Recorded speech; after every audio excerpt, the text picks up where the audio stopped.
नमस्कार, मैं डॉक्टर पीयूष रंजन, मैं सर गंगाराम हॉस्पिटल में गैस्ट्रोएंटरोलॉजिस्ट हूँ और आज आपसे मैं इस वीडियो में जॉन्डिस के बारे में कुछ इन्फॉर्मेशन शेयर करूँगा। जॉन्डिस एक बहुत ही इम्पॉर्टेंट सिम्टम है जो पेट और लिवर से संबंधित होने वाली कई बीमारियों में हो सकता है।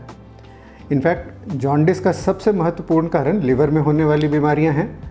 लिवर के अलावा जो बीमारी होती है जिसको हम कहते हैं हिमोलिटिक जॉन्डिस, यानी कि खून टूटने वाली बीमारियाँ, इनमें भी पीलिया हो सकता है और ये लिवर से बिल्कुल अलग होती हैं। कई बीमारियां होती हैं जिसमें से हमारे रेड ब्लड सेल्स बनते हैं और इन आरबीसीज में जो हीम होता है, जिनके कारण खून का रंग लाल होता है, उसके ब्रेकडाउन होने से बिलिरुबिन बनता है। तो इस ब्लड के ब्रेकडाउन होने से जॉन्डिस होता है। अगर हम बिलिरुबिन का लेवल देखें तो उसमें एक डायरेक्ट बिलिरुबिन होता है, एक इनडायरेक्ट बिलिरुबिन होता है। तो जब भी इनडायरेक्ट बिलिरुबिन ज़्यादा होता है तो इस बात का इंडिकेटर होता है कि ये जॉन्डिस लिवर से ना होकर के खून टूटने वाली बीमारियों से होगा और इसमें हीमोग्लोबिन भी कम होता है। तो ये एक अलग ग्रुप है, हम इसको आगे और डिस्कस नहीं करेंगे। दूसरा एक कारण होता है जिसको कहते हैं गिलबर्ट सिंड्रोम, जो लिवर से अलग होती है। इसमें प्रॉब्लम लिवर के अंदर है, बट इसमें लिवर खराब नहीं होता है। इसमें बिलिरुबिन का लेवल 2 से लेकर के 5 या 7 तक होता है। और अगेन इसमें आप अगर देखेंगे तो इनडायरेक्ट कंपोनेंट ज़्यादा होता है। गिलबर्ट सिंड्रोम एक जन्मजात लिवर के अंदर एक एंजाइम होता है जिसमें ये ब्लड में सर्कुलेट वाला बिलिरुबिन करने वाला बिलिरुबिन, जिसके कारण लिवर से अंदर वो कंजुगेट होता है ताकि वो लिवर से बाहर भेजा जा सके, उस एंजाइम की कमी से होता है। तो कई लोग इससे काफ़ी ज़्यादा परेशान रहते हैं, कहते हैं हमें बार बार पीलिया हो रहा है और ये ठीक नहीं होता। तो ये बहुत ही इम्पॉर्टेंट चीज़ है समझने की। ये जनरल पॉपुलेशन में लगभग 5% लोगों को ये समस्या हो सकती है और ऐसे लोग बार बार परेशान होकर के पीलिया के इलाज के लिए घूम रहे होते हैं। इस बीमारी का कन्फर्मेशन जेनेटिक टेस्ट्स के ज़रिए हो सकता है, बट कई बार इनकी ज़रूरत नहीं होती। यदि आपका हीमोग्लोबिन नॉर्मल है, जैसा मैंने पहले बताया कि ब्लड के टूटने से बिलिरुबिन बनता है, और लिवर फंक्शन टेस्ट में बाकी चीज़ें एसजीओटी एसजीपीटी नॉर्मल है और इनडायरेक्ट बिलिरुबिन है, तो ये गिलबर्ट सिंड्रोम होता है। ये बहुत ही महत्वपूर्ण है क्योंकि कई सारे लोग परेशान होकर के इसके लिए बार बार इसकी जांचें कराते रहते हैं। तो हिमोलिटिक जॉन्डिस और गिलबर्ट सिंड्रोम ये 2 इम्पॉर्टेंट कॉजेज़ ऑफ जॉन्डिस हैं जो कि लिवर की खराबी के कारण नहीं होते। अब हम लिवर की खराबी के ऊपर आते हैं कि लिवर की किन किन बीमारियों से जॉन्डिस हो सकता है। तो देखिए, लिवर में कई सारी बीमारियां होती है जिससे जॉन्डिस हो सकता है। इसको हम 2 ब्रॉड कैटेगरीज में बांटते हैं। एक को कहते हैं हिपैटोसेलुलर जॉन्डिस और दूसरे को कहते हैं ऑब्स्ट्रक्टिव जॉन्डिस।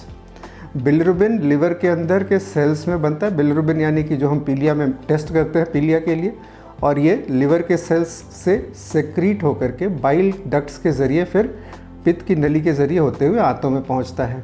आंतों में इसका कुछ हिस्सा एब्जॉर्ब होता है और बाकी हिस्सा वापस लिवर में आता है। तो ये एक कॉम्प्लेक्स फिजियोलॉजिकल प्रोसेस है जिसमें हम नहीं जाएंगे। तो लिवर की होने वाली जॉन्डिस 2 कारणों से हो सकती है। एक होती है हिपैटोसेलुलर, दूसरी होती है ऑब्स्ट्रक्शन यानी कि पित्त की नली के रास्ते में यदि कोई रुकावट हो, उसके बहाव में रुकावट हो, तो इससे जॉन्डिस होता है। और दूसरा, लिवर के सेल्स यदि किसी कारण से टूट रहे हों तो इसके कारण जॉन्डिस होता है, क्योंकि वो फिर बिलिरुबिन बना नहीं पाते, ज़्यादा बाहर एक्सक्रीट नहीं कर पाते और इसमें रुकावट आ जाती है। तो पहले हम रुकावट से संबंधित बीमारियों को देखते हैं क्योंकि इसको समझना आसान है। पित्त की नली में यदि पथरी हो तो इसके कारण जॉन्डिस हो सकता है। पित्त की नली में दूसरी नॉन कैंसरस चीज़ों से जॉन्डिस हो तो इसके कारण पथरी हो सकती है। देखिए, एल्डरली यानी कि ओल्ड लोगों में जब भी प्रोग्रेसिव जॉन्डिस हो और इसके कारण साथ में बहुत ज़्यादा खुजली, वेट लॉस हो, तो सबसे महत्वपूर्ण कारण बाइल डक्ट में किसी भी प्रकार के कैंसर से होने वाली रुकावट से जॉन्डिस होता है। ये कैंसर मुख्यतः 4 प्रकार के हो सकते हैं। नंबर 1 पैंक्रियाज का कैंसर, नंबर 2 गॉल ब्लैडर का कैंसर, नंबर 3 कोलेंजियोकार्सिनोमा यानी कि बाइल डक्ट का कैंसर, और नंबर 4 एम्पुलरी कार्सिनोमा यानी कि उस स्थान का कैंसर जहाँ ये पित्त की नली आंतों में जा करके खुलती है। तो ये 4 बहुत ही महत्वपूर्ण चीज़ें हैं। तो ये इस ग्रुप ऑफ कॉजेज़ को हम कहते हैं ऑब्स्ट्रक्टिव जॉन्डिस। इसका इलाज, अगर ये सारे प्रकार के कैंसर्स ऑपरेट होने के लायक हैं तो इनका ऑपरेशन होता है, नहीं तो हम ERCP की प्रक्रिया के द्वारा पित्त की नली में एक पाइप डाल देते हैं जिसके ज़रिए जॉन्डिस कम हो सकता है। इस प्रकार का पीलिया किसी दवा से कम नहीं हो सकता है। ये इस प्रकार की ऑब्स्ट्रक्टिव जॉन्डिस या तो कैंसरस हो या नॉन कैंसरस हो, ये दवा से नहीं जाती है। इसमें ERCP के ज़रिए या तो रुकावट को दूर कर दी जाए या ऑपरेशन के ज़रिए पूरी की पूरी रुकावट के कारण को हटा दिया जाए। और फाइनली जो जॉन्डिस का सबसे कॉमन जो सबसे ज़्यादा कारण होता है वो होता है हिपैटोसेलुलर जॉन्डिस। हिपैटोसेलुलर जॉन्डिस में लिवर के अंदर इन्फ्लेमेशन होता है जिसको हम हेपेटाइटिस कहते हैं। हेपेटाइटिस बहुत सारे कारणों से हो सकता है।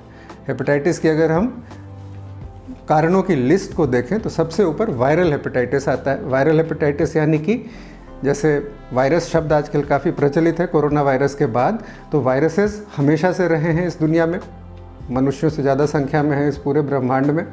तो वायरसेस ये होते हैं जो हेपेटोट्रॉफिक वायरसेस, जो कि खास करके लिवर के अंदर आते हैं। अन्य वीडियोस में मैंने आपके साथ हेपेटाइटिस बी और सी के बारे में जानकारी शेयर की है। और अक्यूट वायरल हेपेटाइटिस हम जिसको कहते हैं, मुख्यतः हेपेटाइटिस ए और ई से होते हैं। हेपेटाइटिस ए और ई जिस तरह के वायरसेस हैं जो लिवर के ऊपर अटैक करते हैं, ये खाने पीने की गंदगी से होने वाली के जरिए शरीर में प्रवेश करते हैं, जिसे फीको ओरल रूट ऑफ ट्रांसमिशन कहते हैं, लिवर के अंदर आते हैं। जनरली इसमें शुरू में कुछ दिनों तक के लिए बुखार, उल्टी और फिर इसके बाद पीलिया शुरू होता है, जो 99.5% लोगों में सेल्फ लिमिटिंग होता है, कुछ दिनों में ठीक हो जाता है। लोग इसके लिए झाड़ फूँक कराना, ताबीज़ लगाना, बहुत सारी चीज़ों के इलाज करते हैं, बट मुख्यतः ये सारी चीज़ें सेल्फ लिमिटिंग होती हैं। अगर आप कोई भी दवा ना लें फिर भी ये ठीक हो जाएगा। ये समझना बड़ा ज़रूरी है, क्योंकि इस फेज़ में भूख नहीं लगती, कुछ दिनों में रिकवर कर जाती है। लोग इसके लिए हल्दी ना खाना, गन्ने का रस पीना, तरह तरह के ये करते हैं, बट इन सब चीज़ों से ये चीज़ इसमें कोई भी फ़र्क नहीं पड़ता है।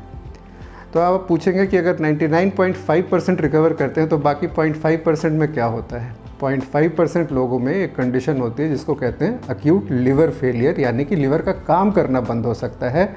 इस हालत में पीलिया के साथ साथ बेहोशी आनी शुरू हो जाती है।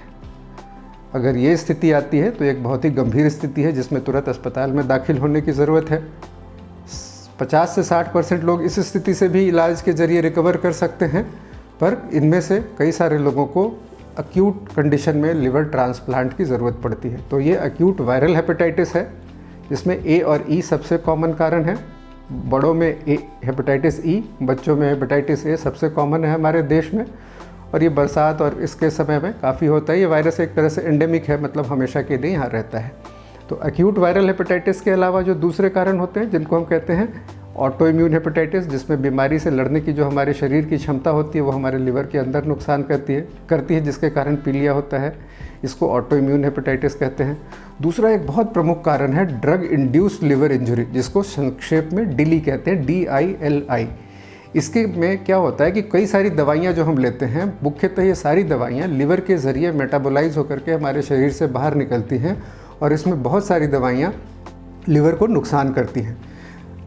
देखिए, अंग्रेज़ी सिस्टम यानी एलोपैथिक मेडिसिन के सिस्टम में हम देखें तो सबसे कॉमन ट्यूबरकुलोसिस के इलाज में इस्तेमाल होने वाली दवाइयाँ जैसे रिफैम्पिसिन, आइसोनियाज़िड, पायराज़िनामाइड, जब भी हम किसी मरीज़ को देते हैं 3 से 5% चांस होता है कि ये लिवर के अंदर इंजरी पैदा करेंगे, जिसको ड्रग इंड्यूस्ड लिवर इंजरी कहते हैं। इसके लिए मॉनिटरिंग ज़रूरी होती है। कई तरह की दवाइयाँ होती हैं, एक उदाहरण के तौर पर मैंने आपको बताया।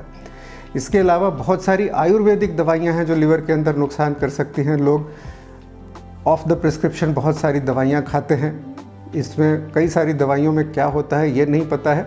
देखिए, ड्रग एलोपैथिक हो, आयुर्वेदिक हो, एलोपैथिक ड्रग्स में ये चीज़ नोन होती है, आयुर्वेदिक्स में नोन नहीं होती है। बट जो भी बाहर का कोई सब्सटेंस हम लेंगे वो लिवर के अंदर इंजरी पैदा कर सकता है। तो ड्रग इंड्यूस्ड लिवर इंजरी एक दूसरा बहुत ही इम्पॉर्टेंट कारण है अक्यूट हेपेटाइटिस के कारण जॉन्डिस होने का। ज़्यादातर ये सेल्फ लिमिटिंग होता है, और कई बार जैसा कि किसी भी एक्यूट हेपेटाइटिस में होता है, लिवर का काम करना अगर ठप हो तो फिर हमें आगे इलाज के मुश्किल विकल्पों की ज़रूरत पड़ती है। तो एक्यूट हेपेटोसेलुलर जॉन्डिस के लिए मैंने आपको acute viral hepatitis, auto immune hepatitis और ड्रग इंड्यूस्ड लिवर इंजरी बताया। और चौथी चीज़ जो कि बहुत इंपॉर्टेंट है, जिसको कहते हैं अल्कोहल।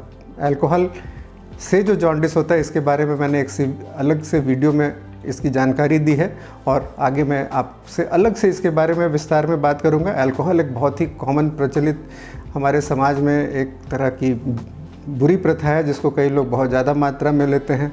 100 लोग यदि एक लिमिट से ज़्यादा अल्कोहल लेते हैं तो उसमें से 20 को लिवर सिरोसिस होता है इससे। और लेकिन लिवर सिरोसिस तक पहुंचने से पहले जो लिवर में डैमेज होता है उसको अल्कोहलिक हेपेटाइटिस कहते हैं, जिसमें कि जॉन्डिस हो सकता है। तो ये एक बहुत ही इम्पॉर्टेंट कारण है जिसमें हमारे कई कम उम्र के लोग प्रभावित होते हैं और ये आगे चल के लिवर को परमानेंटली ख़राब करने की क्षमता भी रखता है।